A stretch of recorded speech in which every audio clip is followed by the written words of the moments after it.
Nung weekend, we went to La Union. We stayed in Fullhouse Beach Resort at we rent a kubo with aircon. Tara, pasok tayo sa loob. Meron siyang parang queen size bed yata to.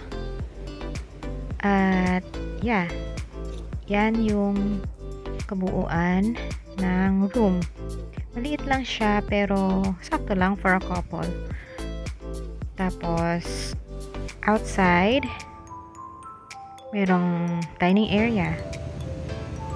So yan, ang problema nga lang we share sa common CR. Enjoy the water and syempre yung waves. Yan, tara na sa LU.